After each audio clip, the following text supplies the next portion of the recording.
vlogger na matagal na palang hinahanap dahil sa isang kaso. Natuntun siya ng pumayag makipag-collab sa isang palang pulis. Narito ang eksklusibo kong pagtutunan. Pakikipag-selfie sa isang vlogger na nauwi sa pag-aresto. Nagsimula ang lahat nang makipagkasundo ang vlogger na makipag-collab sa hindi niya akalang undercover police officer. Sir, malapit yung target ha. Nakipag-video ko nila. Ang target kasing vlogger, wanted pala sa Tacloban Leyte para sa kasong may kinalaman sa illegal drugs pero nagtatago na ngayon dito sa Pasig. Sinend ng mga pulis sa amin ang larawan ng huhuligin saka binigay ang description nito. Nakaputing t-shirt, naka-cap, tapos may headset, yung may headset, yung parang headband na headset. Copy, sir. Maya-maya pa, dumating na ito sa area na naka-live at may ka-video call pa. At gaya ng napagplanuhan, nilapitan muna siya ng mga nakasibilyang pulis na kunwari magpapaselfie. Nang makakuha ng tiempo ang mga pulis, napapalag ka, wala napapalag.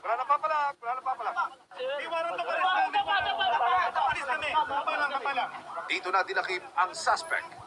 Kasong drug pushing at illegal possession of dangerous drugs. Ang dating hinaharap ng suspect pero nakipag-plead bargain siya kaya't ibinaba ang kaso.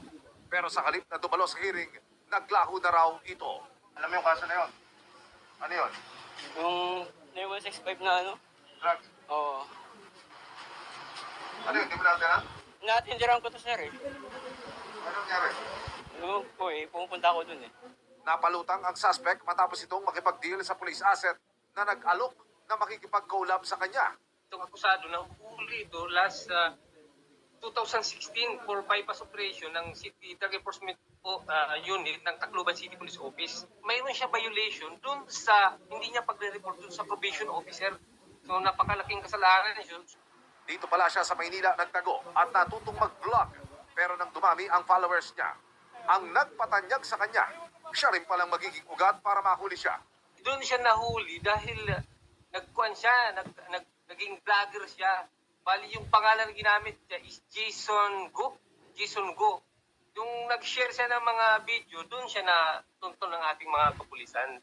Para sa GMA Integrated News, Emil Sumangil, nakatutok 24 oras. Nahanap lang nila sa akin eh. Sabi ko hindi ko alam. Huwag natin pilitin yung tao. Oo. Ang taong gustong magbago para sa sarili niya, hindi para sa ibang tao. Basta we miss you, Pacboy, kung nasan ka man. Paggalawin mo yung bus. Alam ko kung nasan siya, pero kasi na tayo mag-sorry ka dito.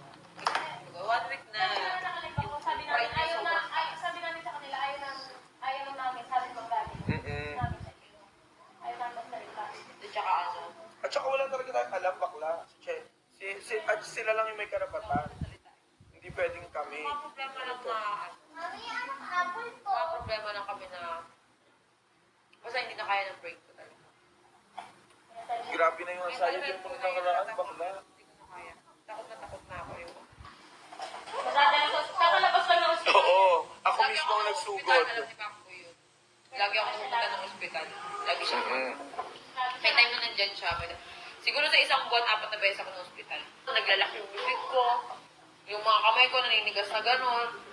Buong katawan ko manhid na manhid. Tapos yung isip ko, so parang meron kasi isang bagay na kinatatakutan ko talaga na ayaw kong mangyari.